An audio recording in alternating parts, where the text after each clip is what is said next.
Mike Andreula, he'll rock your world.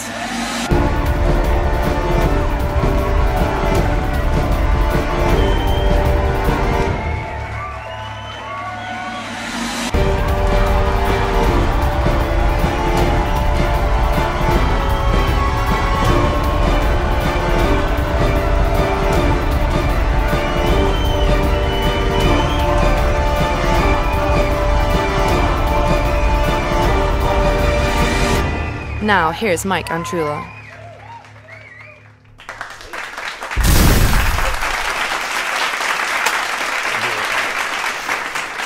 Let's make this happen, guys. 5, 4, 3, 2, 1. Yay! Bring it up, bring it up, bring it up. What's up, guys? Real applause. It's Michael Andreula live in Triple Colossal Studios. We have a very special guest today, guys. We're going to be bringing out some information that can change your life today. I mean, really change your life, radically change your life. You're going to get out there, you're going to be confident, you're going to feel great, you're going to jump, you're going to be running through fields of daisies because you're going to watch this whole podcast. Before we start, guys, just want to thank our sponsors, Bare for Men, men's body wax, and this happened to me just randomly, true story. I was walking down the street and somebody just, brushed by my arm by accident. We were walking past Panera's, and they were like, what the hell is that? Is that like, silk? No, I was like, that's my skin.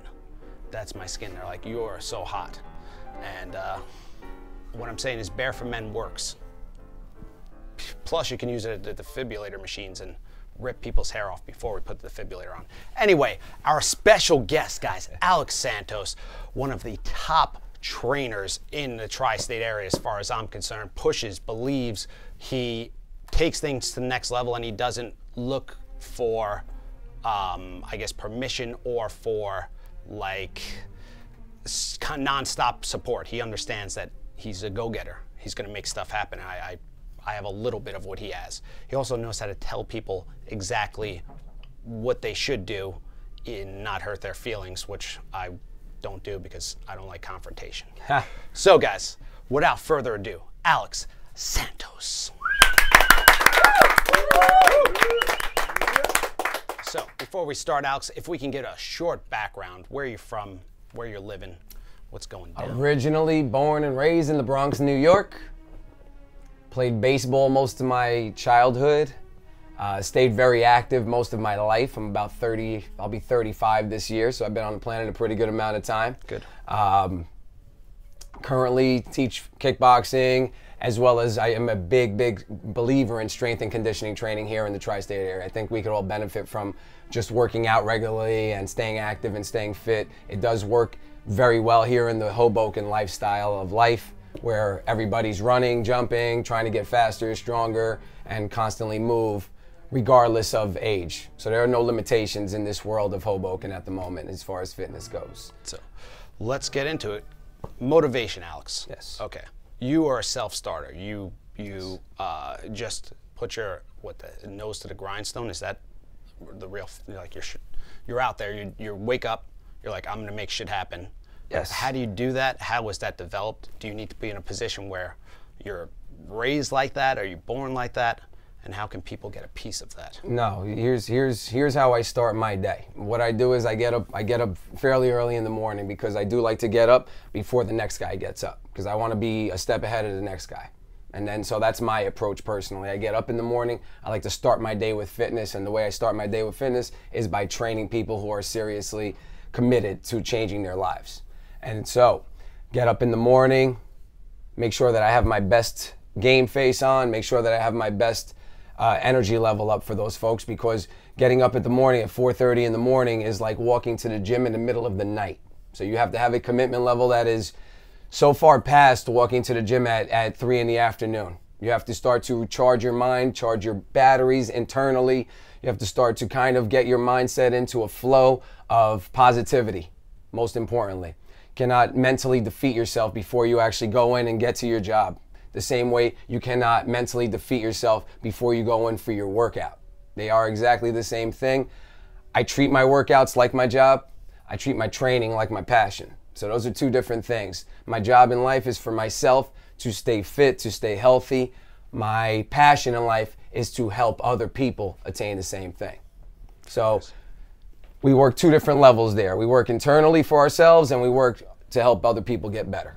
Okay, and I'm going to play the little devil's advocate. Say if say my name is Tracy, and I'm just like, I don't, Alex had a bad week. I had to do like laundry and stuff today. I'm tired. And how am I going to lose this weight? I don't like your music. What do you say to? No problem, Tracy. We make a conscious decision every day to determine how we're going to get this thing cooking. So Tracy, you had a bad week. There's probably about 15,000 million, trillion, gazillion, skrillion people out there that have had a horrible week. Yeah. You have had a bad week. Make a conscious decision to turn that week around. Where is that going to start? It's going to start right now.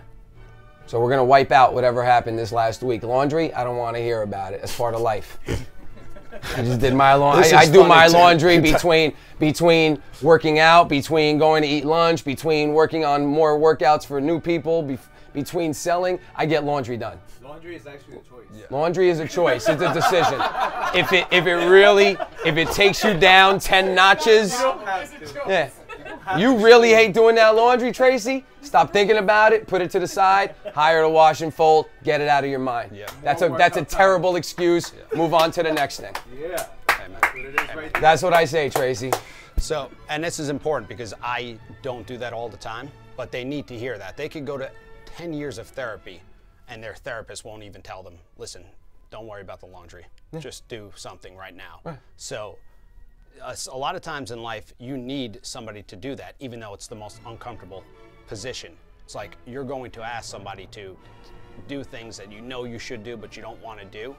So that's why all you out there, if you have the opportunity, or even, say you're in Wisconsin, you're 13, you could still find a buddy that can push you. You need some type of human interaction that will push you along, scheduled time that you're going to dedicate to yourself. And it's a style thing, what's going to work best, which people. Agreed. You're also at the point where you can choose the clients, which in the beginning trainers I know, they're just, whose phone is on? What the hell is that? We're doing an aerobics podcast. No, I'm just kidding. You can let it ring down. What's it, Max? My wife. Want to pick it up and ask her why she's ruining my podcast? This is my audience. I've lost half the audience. Sorry, No, people are watching this all over the world. Let's get into some more psychological tricks that people can use. Yes. Okay, let's see. Adrian's got, So I'm going to ask you to read the bullet points because I can't even see that far. That's Let's talk first. Okay. Let's talk first about training your mind. Because your workout's going to start in your mind. It's not going to start physically. It's going to start mentally up here. Are you a winner today? You have to make a decision to be a winner. Because the alternative is, unfortunately, being a loser. And we don't want to be losers. We want to be winners. So mentally owning, I'm a winner.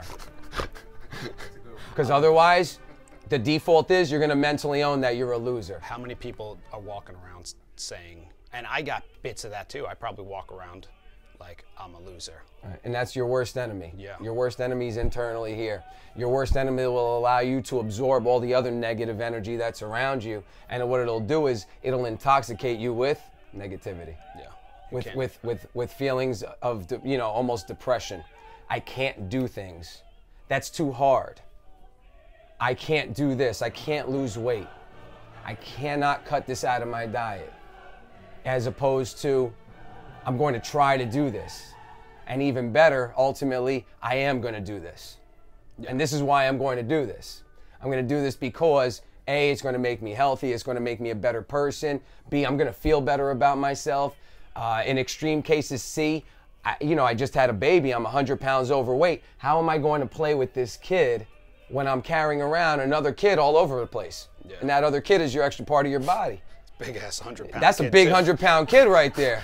You got a toddler on your stomach. We're talking about some serious luggage. So at the end of the day, what do we want to do? We want to start that day being positive. We want to keep our mind positive.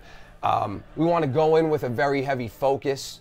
So coming into the gym and saying to the next person, well, I'm going to come in and I think I'm going to do this and I think I'm going to do that. And you could definitely appreciate this. And I'll tell you a really funny story real quick. I walked into the gym the other day right behind somebody, literally. So we went into the gym and entered at the same time. And I was going in to train myself. I wasn't going in to train anybody else.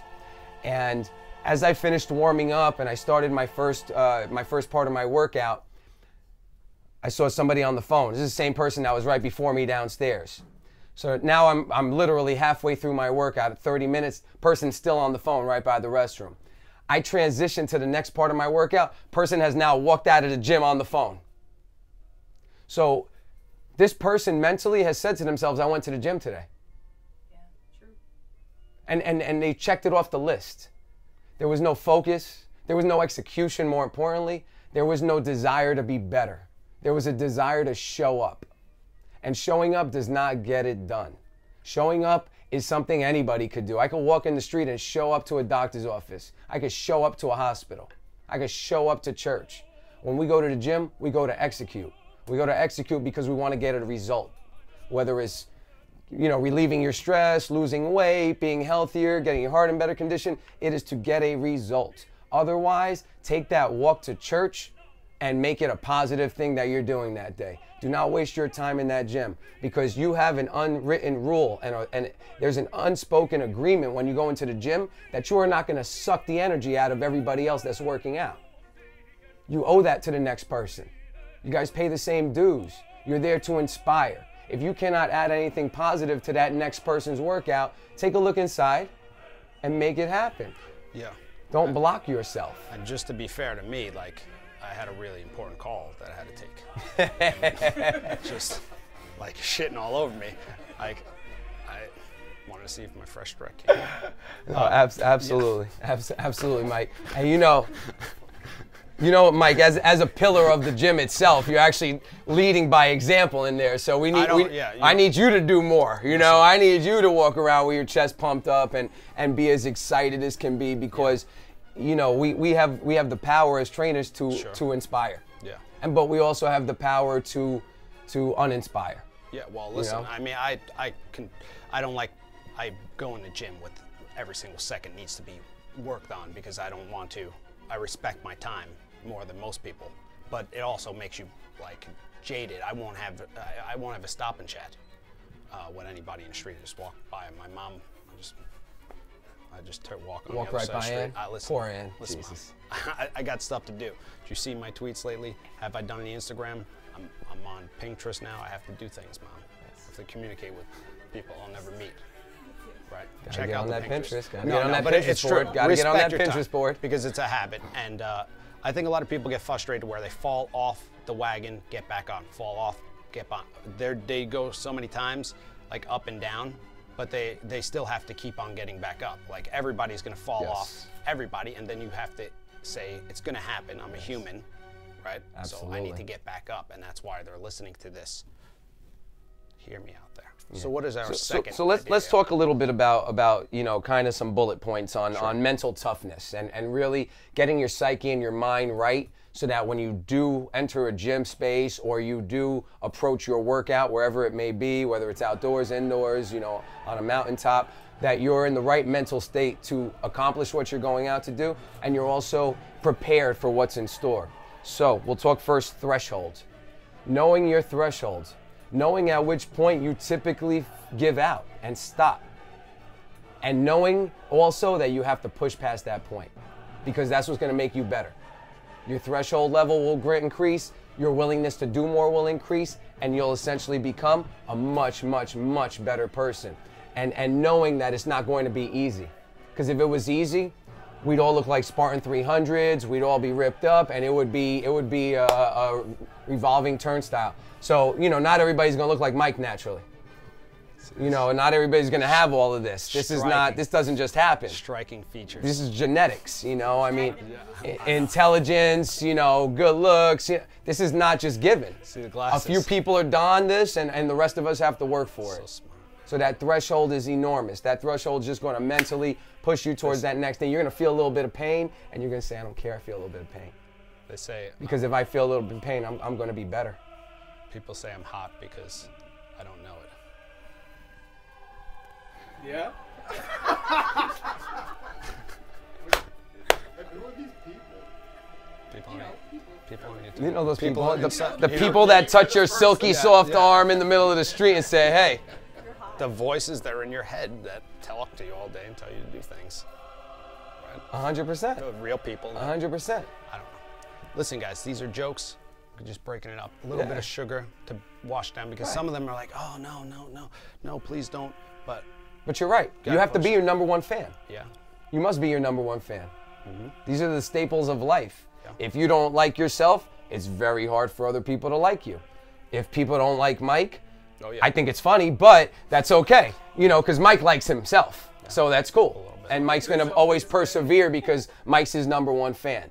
People don't love me sometimes. That's okay. It hurts my feelings a little bit, but then I turn around and I remember how great I am in that morning and what I set out to do that day, and I remember my intentions were great that day. Oh, yeah. So getting into that mental state and really absorbing and welcoming greatness, hell yeah. not mediocrity, not You need settling. Because they'll start running away from you. As soon as you don't like yourself, when you get around people, and I'm not saying I'm great all the time, but I'm saying if you really don't like yourself, people feel it.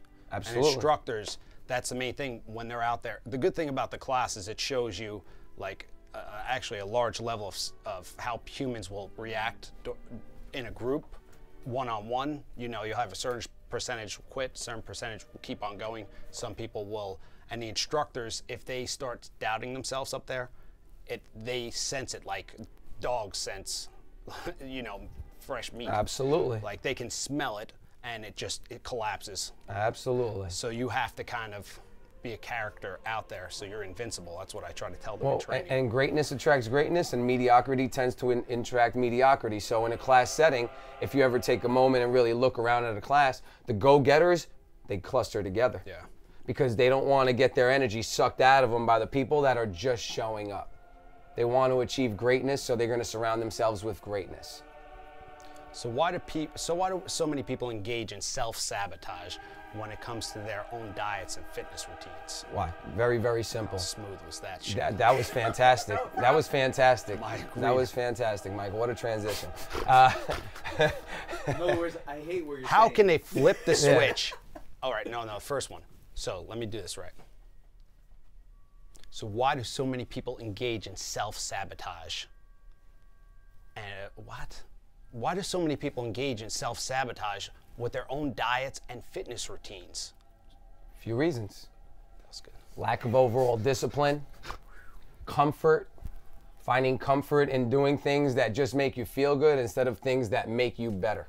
You know, lack of willingness to sacrifice, wanting a result but not willing to take the steps to get the result.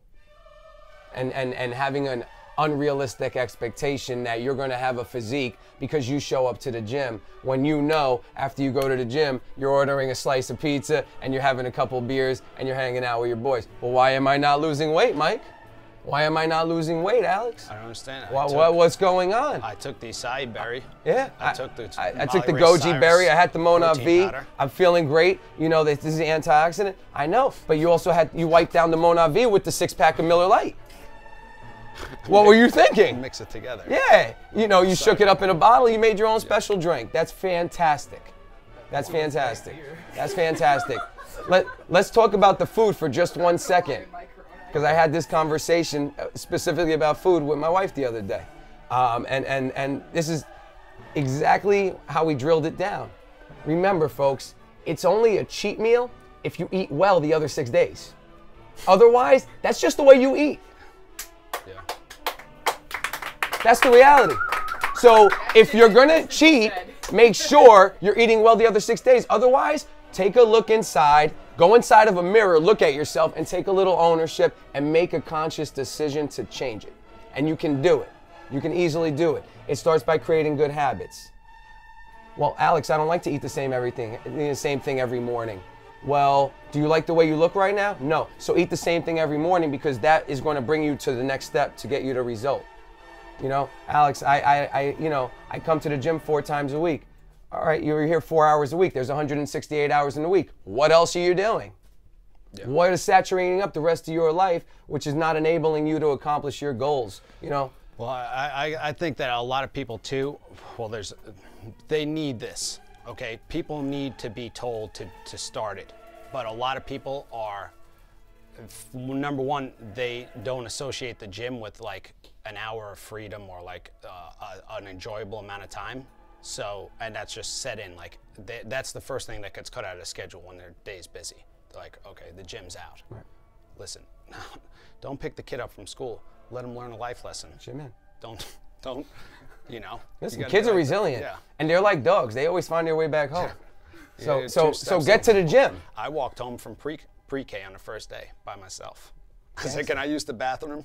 And they said yes. And then I walked out of brand school and went home. You didn't specify which bathroom.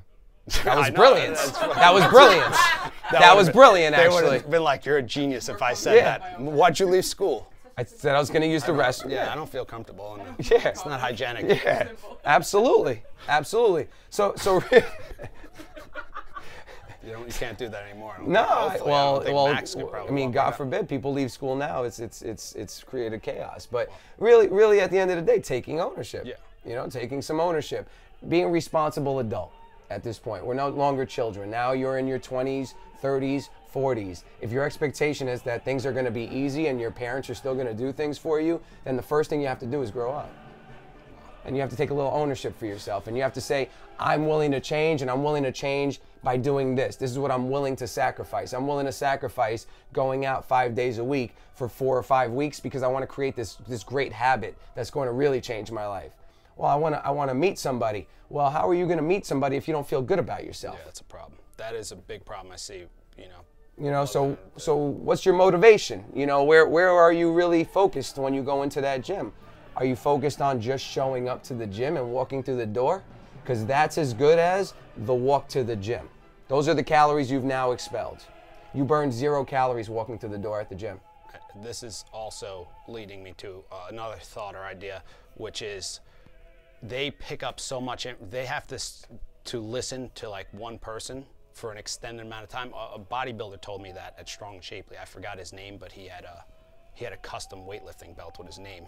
Oh. Instead, he's like, I'll give you tips, but you have to, for this period of time, you have to listen to me, because when you start taking in Dr. Oz's information, when you start taking in Yahoo headlines, everything is contradicting each other, and your brain doesn't know how to process it. So you have to build that barrier. That's why it's important.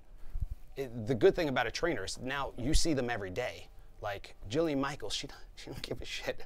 Yep. You know, she's driving a little motorcycle around and lighting $100 bills. She's endorsing curves right now. Yeah, like she doesn't care. She's a walking advertisement. You know, she'll endorse Pepsi or Coke, depends on who's paying more that week. That's when it comes down to. And I wouldn't in the same position. I'm making money, Dylan. I'm eating at restaurants. I'm eating sushi. Stuff costs a lot of money. That's the decisions I'd be making. Like, I trash like Post cereals. You give me $1 million, I'm gonna be like, listen, eat the shit out of Post cereals. Interesting fact, they developed corn flakes to curb masturbation because they believed Kellogg's, he used to run health spas. He was a madman. You gotta find out research about him, and he felt spicy food made the young boys too like corny. Randy? So he made cornflakes. Is that why the box has a rooster? Huh? Oh shit. Oh! Nice. Figuring stuff out. Thank you. Can we edit a light bulb? Yeah, Ding. really. Ding, ding. Wow. Should have just put it. The first concept was just a penis. Like, I don't think this ain't gonna sell so well. It's a little forward. It's a little forward. What?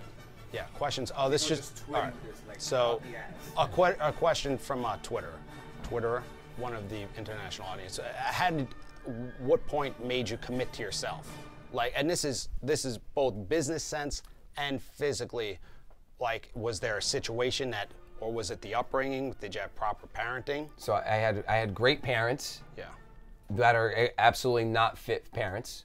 They're not unhealthy, but they're not. You know, they've never really worked out or went into a regimen and never really disciplined dieting. So for myself, in my upper 20s, I really enjoyed my 20s. I thought it was a great time. Got into very bad eating habits. So I've been going to gyms since I'm about 14. I've been in the gyms for about 2 decades now. And I've always been consistent at the gym. Whether I was 195 pounds or 160 pounds today, I'm still pretty consistent at the gym. But having parents that don't foster great eating habits all the time, you have to take control for yourself. One of the things that is very frustrating for me to hear as a trainer is, well, you know how it is, when I go home, I just eat whatever they make. You're 27 years old. Alex, again, the direct attack against me. You're 27 years old. Put the pasta down for a second. It's okay. It's not running through your veins. Try something different. You know, it's easy to do what's comfortable for us, but the things that are not comfortable usually gain the best results. So if you could just accept the fact that you're going to have to be uncomfortable. It's okay to be uncomfortable. The people that are around you achieving results are uncomfortable too. They're so uncomfortable because they know if they could get to that next level of discomfort, ultimately, they're going to get to that next level of fitness as well. You know, and that is training, again, your mind, training your commitment level, you know, buying into something 100%, not saying I'm going to try this week. And 3 days, that didn't work. Now I'm going to try this. I get a text message every probably hour on the hour from somebody that says, so what do you think about juice cleansing? What do you think about this diet, Atkins diet? What do you think about a paleo diet? What do you think about the zone diet? And my reply is very consistent. They all work when you commit to them. They all work if you commit to them, which means it could be as simple as portion control. You're actually eating the amounts of things you should be eating. Great. Your calorie count drops, you lose weight, you feel great, the whole world gives you compliments. Enough said. This it's a funny thing. I always say that people treat their diets like the IRS, and there's legitimate business write-offs, but people can get creative. Not me. I'm 100% on board. But they'll hear like chocolate is somehow they'll run some ridiculous chocolate experiments. Say, oh, yeah, that's gonna helps your heart because it has an antioxidant, even if it doesn't really in reality ever going to do, or resveratrol. Well, they just skip over the blueberry paragraph and they go to the chocolate just paragraph. Like, boom. Scratch like, the blueberries, I'm going right for the dark chocolate. Good as shit. Yeah. And that's healthy. Boom, I'm going to add that right into my routine. Oh, wine is good too. Wine. That's great. That's great. That's great. So, oh, wait, Mike and Christy are saying eat bacon. Okay, chocolate, wine, bacon. Why am I now? This is a life dream to be able to eat those 3 things and look fantastic. I'm killing cancer.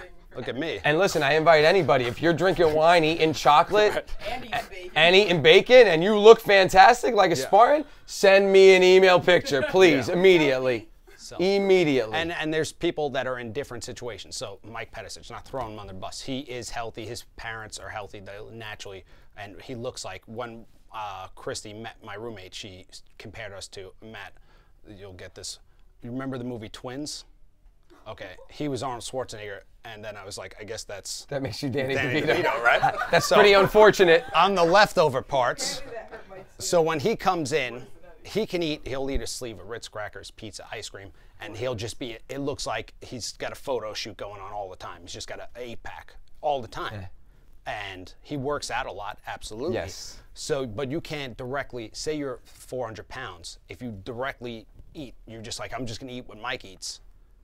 It's gonna take you got problems. A long ass time. Like, you're going right for 600, and you're going right for the Discovery Channel. They're like, I want to eat a balanced diet, but currently your whole system's completely off balance. So let's take the balanced diet when we get a little bit closer to whatever that means, the optimal level. We need to probably do some fucking crazy push here. You're overweight. Your body's not going to be able to tolerate this. To shock your system. Yeah. Do something extreme. So do something extreme. Just a couple things, close it up. Don't abdicate responsibility to Dr. Oz or your own doctor. My doctor, hopefully doesn't watch this, I'm sure he doesn't. He's asked me weight lossing tips, right? And then he's like, oh no, I'll just have my brother give him liposuction. He's 20 pounds overweight. He's a doctor, all right? He's gonna get liposuction from his brother to lose 20 pounds. What kind of, and this guy's advising me on But he specifically, if you have a disease or you have some type of cut or bruise or fracture, he's going to be able to deal with this better. But when it comes to diet, he's just as crazy as everybody else. He's willing to bypass steps 1, 2, and 3 and go right to the needle and the surgery and the scalpel. That's crazy. That's nerve-wracking to hear. Yeah, it is just a little bit. And he's a doctor, PhD. Yes. Just remember, folks, too, upping and dropping your weight constantly, absolute horrible trauma for your body. So every time you gain 50 pounds and then you feel it's awesome because I just lost that same 50, trauma. Trauma, trauma, trauma. Think of the word trauma. Trauma has nothing positive associated with it. You want to avoid trauma. The only way to avoid trauma is maintain consistency, stability. Yeah. Pick something, be consistent with it. If it doesn't work after 4 to 12 weeks, then we readjust and we find different things that might work. But we don't constantly beat a dead horse and then jump off of that horse for 3 weeks out of convenience and then jump back on and say it doesn't work. Right. You didn't work. The diet works, you didn't work. Let's see, I just got a random thought in my mind from Twitter. Trying to get people to commit is a bitch. How do we make it more meaningful to them? Okay, trying to get people to commit could be a bitch. Okay, how can we get them? And honestly, that's synchronicity right there, because I was thinking about what can we do right now in this room for somebody who is, let's say in Oklahoma, or what are towns in Indiana where Dylan people don't have a lot of exposure to? Rochester, New York. Rochester, New York. Okay, Anywhere in the world. South. So you have no support system. Your parents are shit. Your friends are shit. You have, I'm saying, no, they know it. Listen, I'm thinking of kids that don't have anything, going for them. They have no support. They're period, but they have the internet. So they're watching this. What could they do right now to commit to it? And I'm thinking first thing they could do is probably physically bring the commitment into the world by writing out the goal, right? Being very specific with the goal as well. Okay. So let's have dial it down. So that's what you're supposed to do right now. You're supposed to pause this, get a piece of paper, and write out the most grandiose goal because and especially if there are kids out there and you go to Virginia, you see how obese the population is. It's just going to suck. You're going to have diabetes early. You're going to have all these problems. You got enough, trust me, this world is going to give you more problems than you need physically. You better work on it now when you're young. Absolutely. Foster good habits. If it keeps on passing down, and you might be at a huge disadvantage, but that doesn't mean you should stop. So number one thing they can do is write their goal out. Write their goal. Boom. Try to be specific with the goal. I want to lose weight. Very broad. I want to lose 5 pounds, very specific. I would like to get my body fat percentage down, or I want to drop my body percentage down 2% from 22 to 20. Very specific. Short, attainable goals that you can achieve. Start with something small. If I tell you to go climb Mount Rainier tomorrow, you're going to look at that thing and say, Alex, you're smoking crack. Okay. Because that mountain is really high and I've never done this before. And I'm probably going to fall and kill myself. And I'll probably agree with you. You're probably going to die. But sorry. If we go to Mohawk Mountain in upstate New York and we start walking some lighter trails consistently, can we build ourselves up to go to a Mount Rainier at some point? Absolutely. But it's going to start on that first initial, embarking on that journey. Treating your goals like your destiny. Like, this is what I deserve to be doing for myself to make myself better. To make sure that you get to the end. It's a journey. This is not easy. Again, if it was easy, everybody would do it. And we're in one of the most fit towns ever. You grew up in this town. You can't walk around this town without people whizzing by you running. But there's still a heavy element of people that are unhealthy here. Because they get caught up. They get caught up in the night scene. They like to drink. They like to go out and eat. They open things till 4 in the morning here, so you can eat at 4 in the morning because that's a convenient time. These are miserable people. These are absolutely miserable people. So what do miserable people do? They tend to gorge themselves with things that make them feel better. Yeah. Make this very clear, folks. Alcohol is a depressant. It's not going to make you feel better. It's going to actually make you feel worse in the long run. You're going to start sleeping worse. Your recovery as you get older is just going to make the next day worse and worse and worse. Ultimately, colitis, indigestion, heartburn. These are things that age in your 20s and your 30s and your 40s that are not even, they do not have to be had. They can be avoided with simple things. Simple things. Getting to the habit. I'm going to eat healthy Monday through Friday. And here's what I'm going to eat Monday through Friday. Writing it down and committing to it. And this, I think, brings us to even a bigger topic. And we're going to have to bring you back to continue to talk about workout, diet. But one of the most popular questions I get on YouTube, and these kids are just dying for it, and I probably was dying for the information, and it ties back into the alcohol. How do these kids out there get laid when they don't have confidence, when they don't have, and I know it's a crazy question, but what are they typing in there on YouTube? Well, that's the problem. They're getting laid by typing. Oh, no. They're not even having the human interaction anymore because those people aren't getting laid. That's the reality. Well, how do we get them laid now? We get them laid because we're going to foster confidence. How are we going to foster confidence? So if I'm you look 13-year-old. Yeah. I'm 13-year-old Mike. Okay? And you're going to get laid at 50 13? pounds. Oh, I was actually. Oh my goodness, Michael. You know the story. Yeah. Right. The babysitter? I was 10. Oh my God. Yeah. Some model from Italy. Italy. Italy. Italy. Italy. Oh no. So I'm watching. Back then, I was just like, I worked out. I got up at 5, worked out in high school, then went back. I was like, I need to lose the weight bad. So I was super motivated, but that helped you. That energy, that sexual energy too, can drive you more. And we use that in Reboot Camp. People aren't motivated. They're like, oh, I don't want to do a workout. Well, how about we wrangle up 3 Danish bikini models to swing on swings during a workout. Now, if that's the most, and it's funny, but it's also, it worked better than giving them crystal meth. People were doing fucking plyometrics, throwing things, like digging holes. That stuff, and that can work, the energy. Visual stimulation. So now they have that energy. So now I'm 13, I'm a 13-year-old Mike. What can you tell me so that I can be more confident and break down like maybe we should probably have a woman on this segment as well, break down how they're gonna approach girls. So, I know it's not. in my experiences, you're confident, right? He's smooth. Alex goes in there, he's smooth, he knows what to say. So give them something that they can say. 13-year-old guys out there, be relatable. Don't be like your friends. Most of your friends have no idea how to approach girls, and that's why none of you guys are getting laid. That's just the reality. The way you're gonna do it, the way you're really gonna do it is, I mean, you're going to form relationships with people, which means there has to be some sort of mental connection. No. So how are you gonna go about doing this? You're gonna talk to your friends that are girls, and you're gonna practice on your friends that are girls. Say 16. I'm sorry. Wait. How? 16. Say if two, 16, but say if you're two 14-year-old kids, though, is that illegal? That's not 28, so yeah, it's not, yeah. So you're now a sophomore in high school, and you're going to go into your junior year, sophomore and you're in going high to be school. 16 years old, and you might be getting your first car, and you think that's going to get it done, and it's not, because I never drove a car, and I still got mine. So the way it goes down is very, very simple, because you can get laid riding a bike.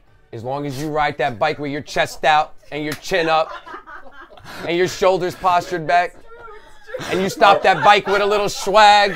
You take the bike, you skid on the corner, you say, how you doing today? Yeah. What's going on?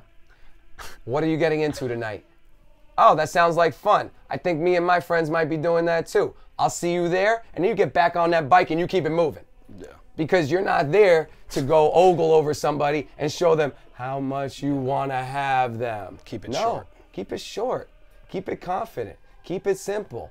There's so many people out there that if you don't get this one, there's another one right around the corner. And as a 16-year-old, as a young man, Yeah. you know, all we want to do is get laid because we're just so excited that we're going to be so great at something that you're not going to be great at. You're going to be terrible at it. You could also tell her you watch Scandal. You could. You could watch Scandal. Oh, yeah. You could watch Sex and the City. You could watch. That's You know, smart. you relatable. Be relatable. Be a person that somebody will want to talk to. Don't be the person that somebody says, this guy just throws wise ass comments all the time, like every other insecure boy does. Every insecure guy, what does he do? He takes the girl's hair and he pulls it.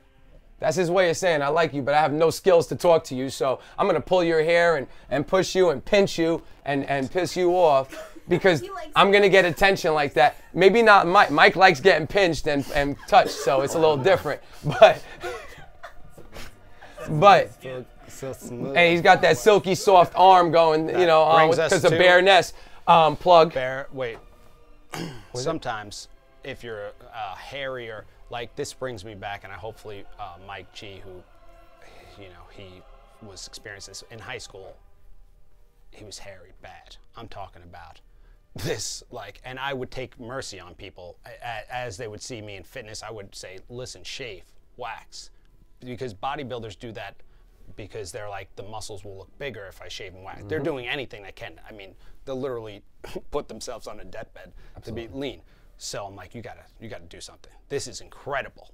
Like the evolution, something just popped out and something didn't go right. And got the sweater. Back then, you know, the shaving must have been like a work. You probably needed like 3 laborers to do the damage per day.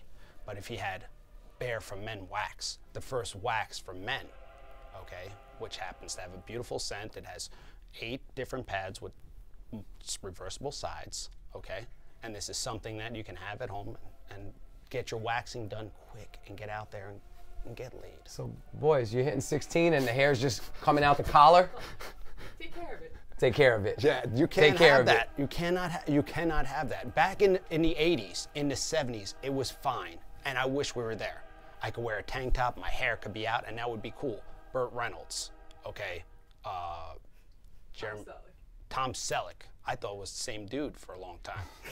I was like, Tom Selleck got so damn small. I saw Burt Reynolds. He looks horrible, by the way. He got hooked on pills. He looks horrible. Well, he had a very, very bad accident on a set one year, so I think he's got paralysis in the face, actually. And I was like, Tom Selleck looks horrible. Yeah. But it was Burt Reynolds. Thank goodness. And somebody pointed out, he's 65, I think, and there's a bodybuilder that's 70 years old that looks like he's 50. So, 2 different lives. I mean, listen, Burt Reynolds probably did it up. He partied hard. Yeah, with that mustache. You don't just have a mustache like that and not... That's a party stash. Yeah, that's a party stash right there. Mustache ride. That's a party. Then you have the bodybuilder, but the bodybuilder's 70. I look at Bob. And that's why it's never too late. Bob's I think he's 64 now. Yeah, 64. Lost 100 pounds. Feeling good.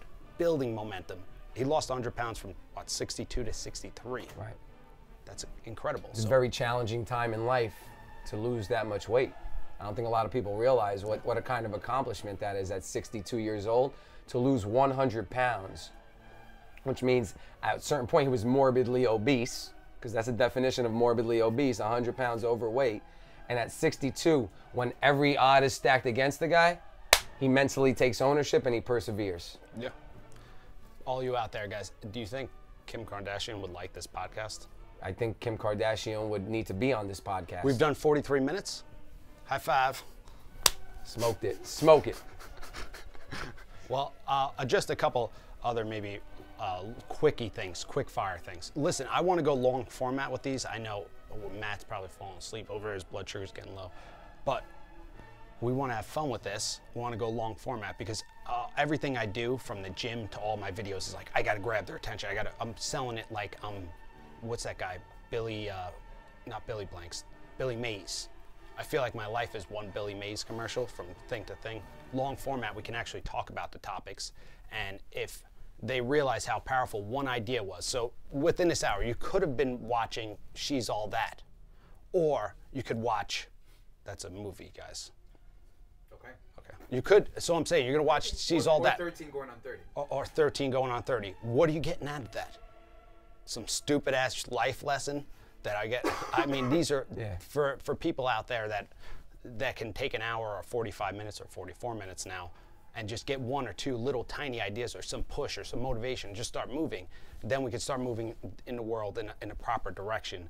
And I think this is going to change the world in a very small way, maybe big way. Maybe somebody out there is going to be the next absolutely person that's going to, I was going to say, obviously not the next Jesus, but like the next. Some kid is might be getting for laid. him. Somebody He's might be gonna be getting like, holy laid shit, I got this laid. And now he's going to attribute it to this podcast. Not only that, every parent in America is buying cornflakes for their son. Yeah. That's it. Yeah, It's gonna be listen, the most you've been in that room for about the last 5 years. I need you out of that room being a Cornflakes, productive guys. citizen. Get him cornflakes. Get them cornflakes. Yeah, it probably does work because they're testosterone. Don't give them meat. Don't give them stuff. Give them cornflakes. Give them like Jamba Juice. That'll make sure they have no testosterone. Remember, folks, she's all that's not going to help you get girls. Yeah. Me and Mike will help you get girls. Absolutely. So if that's not the most valuable thing I could possibly offer to a 13-year-old, I don't know what you're doing. And honestly, no, I don't want 13-year-olds having any sex. I don't want them having it up till when it's legal. Although I believe that 2 teenagers consenting. So you're saying me and that model wasn't legal? I'm not your lawyer. She's 28, I'm 10 years old. No, I'm just kidding. What I'm saying, 17, 18. Matt, can you weigh in on this? Because you're pretty knowledgeable. She was from Italy, so you're Yeah. quite different. Yeah. I don't know the statutory rape. Okay, we're not going to. Well, no, I'm saying if they're both 15, that's not legal. Well, it's fine, I think. They're both, as long as one isn't over 18. Because then I think. There's something about like Get caught. I don't know. I mean, nobody usually messes with it. I think. Yeah. But I think that there's ways of like prosecuting. Like if some parent doesn't want them hooking up with some other Sure. kid, then they can like put that kid in jail or whatever. No, I'm just saying because I was definitely like 12 and she was like 12. No, I was 16 and she was 16. So was that legal, Matt? Do I have It's like to? one 32-year-old masturbating. Okay, so right. So there you go. All right, we're all. There you go. That's Well, it. I think they just cancel each other out. we'll I think it cancels each other That'll out. be like technical difficulty page. We'll look get up a the lawyer, statutes yeah. and come back and See if we can pick. We're next podcast. We'll have a Because it's important. But do I want them to wait? Absolutely. Do I want them to absolutely have safe sex? One thing I could tell you guys, don't go and girl, don't go get pregnant when you're 13 unless if you're out of your mind, because you are. Especially not if you're out of your mind. If you're out of your mind, this is going to be. Wait, don't ever get pregnant. If you're crazy, don't subject the kid to it. Unfortunately, they're probably going If to. you're getting pregnant at 13, you're not getting enough homework. You think so? Absolutely. Well, they have to be on point at this point, the guys and the girls. It's too much. You have that baby. 13 years old, go to the gym, focus on yourself. Yeah, build. Going through puberty. Yeah, these are some of the years where you can see some of the best growth, some of the best results. You can start to find out who you are at 13 years old. You're going to change another 5-10 times in life by the time you're 30. You know, so as much as you think you know yourself now at 13 years old, you'll figure it out. Yeah. You know, as you go along, focus on you, make yourself a priority. Don't worry about what everybody's doing. You're not missing anything. Yeah, I would say that. I wish I learned that at a younger age. I always thought I was missing something. Why not going out tonight and not hanging out with everybody? And in the end, you know, all I realized was I wasn't missing a damn thing. You know, I should have spent that time being more productive with myself. But having said that, have fun. You're a kid. You're 13 years old. Ride a bike. Be active. Go outside. Enjoy the day. You don't get to do that forever, necessarily, unless you're me and Mike. Then you get to do that forever. But not everybody's me and Mike, so that's not going to happen. I get to take a walk at 2 in the afternoon and get some fresh air, and that feels really good. That's my thing. You like that? I do. Mike likes walking you walk a Tyrannosaurus Rex once a day. I like twice a taking week. that welder's mask type environment and just close myself off. But the gym, the working out, the teaching class, I feel like Whoopi Goldberg in Ghost, when she after she does the thing where she lets Patrick Swayze talk through her, she's exhausted. I don't know if instructors don't. I feel like I gave birth. It's because you gave a piece of your soul. Every time, which is a good feeling, but it's I just literally gave birth out of my imaginary vagina to results. It's a big sacrifice. Okay. I thought this was the best part of the show. Matt loves it. All right, guys. Any final wrapping up questions out there? Please hit me up. Anybody want to talk to me in my voice, in my brain? Hang on, something's coming in from the Twitter. Morse code. All right, this is going to be super smooth. Twitter fan 169 teen wants to know, where can I contact you and Alex? Well, you could contact me. Don't expect me, though, to respond to a contact. That doesn't mean I didn't read it. That doesn't mean it's not like going to be used as a question. A lot of times on Facebook, right there, I'm checking the messages. All of a sudden, there's a whole other thing called others. You guys know about this? It has all the podcast questions, all the YouTube questions. I didn't look at it. They're a year old. I'm like, why would Facebook do this? But so it gets lost up. There's so many inboxes, YouTube inboxes, Vimeo inboxes, Facebook, Twitter. Yeah, my Yahoo. Send the email to mike@ckotrainer.com and put urgent, Mike, read, urgent, respond. And then you'll have the best possible shot. Alex? You're going to do that same exact thing, and in the title, you're going to put urgent, Alex. Yes. Please respond immediately. So that's mike@ckotrainer.com. And don't be afraid to ask just the simplest questions, because the simplest questions can lead you to the biggest changes in your life. And topics too, especially if we have your support. A lot of the directors and the suits around here want to push their agenda on me. Mike, talk about this. Mike, speed it up. Mike, you don't look good. Mike, you look stupid. This is happening constantly. But if you guys send questions in, then I won't have to pretend I'm somebody else sending questions into myself, so I can talk about those topics. And say you want a special guest. Say you want a guest to come back. We have that ability because now you're building the community. You're talking, and now I have little statistics I can show them. And I want to also, before we close out, want to thank the international audience that supported me, right? Supported me. Not a single person could give me a decent reason why I should watch the show Pasta, which is a Korean drama about cooking, which is one of the stupid-ass things I've ever seen in my life. One waste of time, and you guys are yelling at me. The producers of the show watch Pasta. It's Korean people acting like Gordon Ramsay. That goes nowhere. Great show.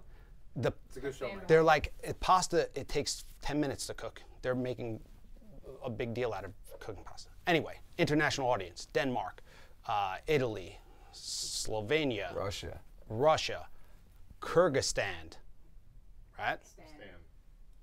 No D. Kyrgyzstan, China, Israel, Brazil. The South American audience, the English-speaking audience has been growing. Kazakhstan. Kyrgyzstan, actually. No? Yeah. Okay. We met somebody from there on the Reboot Camp. Go to michaelandreula.com and check out the Reboot That video, okay? Also check out the new bikini workout drama that is coming out. It's fantastic. We're scoring the movie now, scoring it. It's going to be slow motion, beautiful, working out bikini girls on swings. Okay, in the foreground, background, seas. I mean, it's really revolutionary. Besides that, we have other interviews. Kristen, we have Jay, we have tons of workout stuff. I mean, it's possibilities endless. I'm all over the place with my mind, so the website really reflects that. I'm happy. Alex, and it's good. You don't deal with the social media stuff, which is good because it's. What the hell is that, guys? Erica, what the hell are you doing?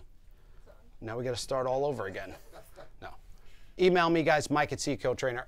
Alex, thank you so much. Any parting words for them?